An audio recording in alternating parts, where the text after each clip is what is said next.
Hello mga ka-GP, musta? Update tayo ngayon sa project namin dito sa Camellia Barcelona, kung saan ilang linggo na rin yung mga nakalipas, no? Simulan natin dito kung saan ako nakatayo. Ito kung napapansin nyo, nagtatiles na kami dito sa rooftop. Tapos na ito pinapahiran ng waterproofing. Nakailang pahe din tayo dito, nakailang patong din bago natin kinabitan ng tiles, kasi sinisiguro natin walang tagas, walang balik kasi rooftop nga ito, walang bubong. Punta naman tayo baba, tara. Ito na yung baba. Clear na. Wala na yung mga cabinet dito. Yung countertop dito, wala na. Mapapansin yung nakaraan, mayroong dito, no? Pinaka-countertop nila. Pinaka-counter. Tinanggal na rin natin. Tapos yung dito, wala na yung mga cabinet na nakalagay. Pati yung lababo, tinanggal na rin natin. Yung pinaka-slab niya ay kailangan tanggalin talaga kasi iba yung design natin sa ating cabinet, no? Hindi pwedeng ditanggalin yung slab.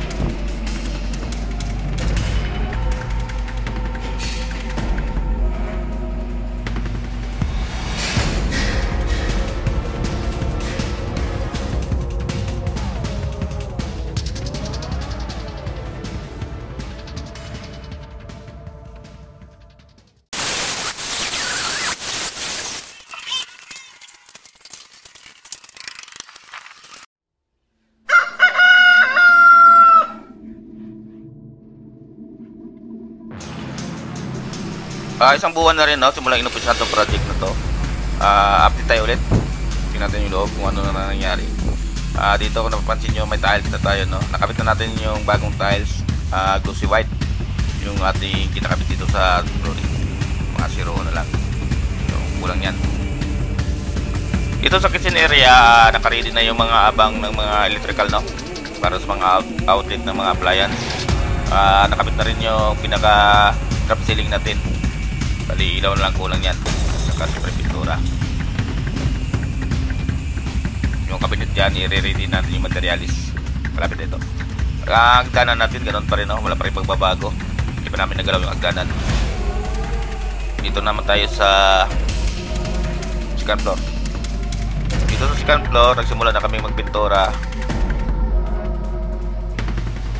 Dito sa masters, ayan, may kulay na yung mga pader. Subahin natin yung pader. Ayan.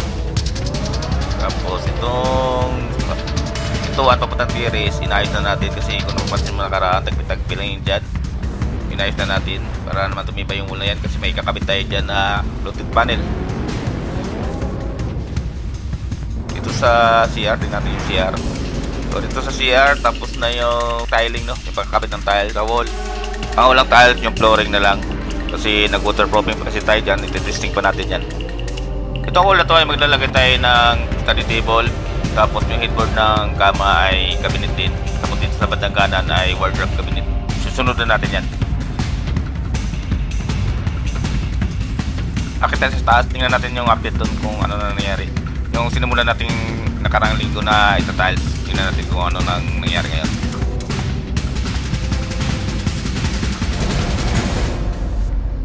So dito sa taas, tapos na yung tiles, no? Napinturahan na rin yung mga pader. Linis-linis na ito, may naiwan pa ditong plywood. Ibababa na natin to. Pintura na lang ng mga grills ang kulang nito. Lahat ng mga bakal ay pipinturahan din.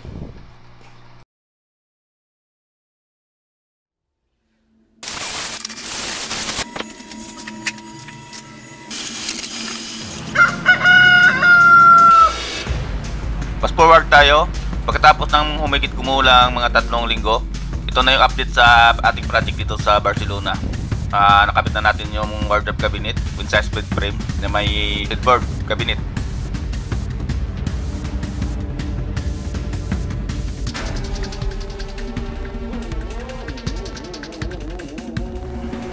Study table dito sa bandang kaliwa at saka wardrobe dito sa kanan. Itong TV console dito ay nakabit na rin natin pero kulang pa yan, wala pa tayong nailagay na fluted panel. Ganyan din yung dito banda sa may tiris na wall, kailangan pang lagyan natin ng fluted panel. Ikakabit na rin natin yung pinaka mattress ng bed frame na to, yung pinaka foam nya. Ang original nga pala na plano ng bed frame na to ay mayroong drawer sa baba, kaya lang yung nabili na may-ari na mattress, yung pinaka foam nya ay masyadong makapal at masyadong mabigat. Kaya kung itutuloy natin yung pagkabit ng tatlong drawer dito sa baba ay masyado mataas na yung height ng kama. Hindi na angkop sa tamang height. Medyo mahirapan nang magsampa pag masyado mataas naman yung kama natin para sa standard. Kaya napag-desisyonan namin na tanggalin na lang yung tatlong drawer at pumayag naman yung may-ari. Sa baba naman, nakabitan na namin ng base cabinet yung pinaka-kitchen. Kaya sa araw na to ay magkakabit na kami ng granite countertop. German white nga pala yung material na kinakabit namin dito. Puti-puti, glossy white na granite. Ito yung napakatigas na granite.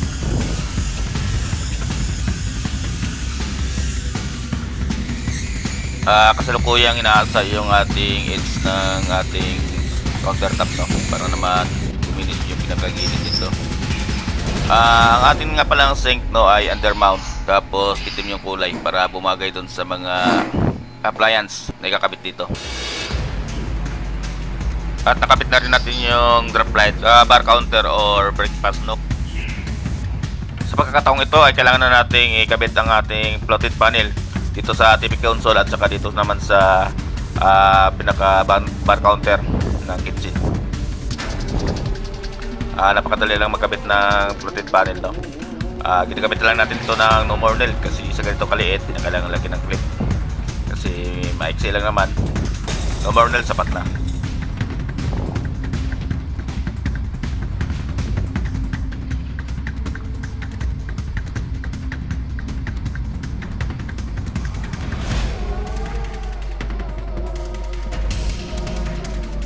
Ako na mismo ang nagkakabit.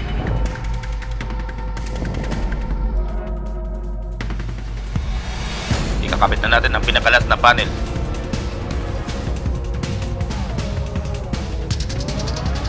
Ayan, sarado na. Ayan, tapos na. Dito na sa gilid, meron tayong ilalagay dito na end panel para di makita yung pinakagilid ng ating floated panel. Meron tayong ilalagay dyan na board. Ayan, yung ilaw ng na to, tube light na to ay naikabit na rin. Yung ating hagdanan, finish na yan.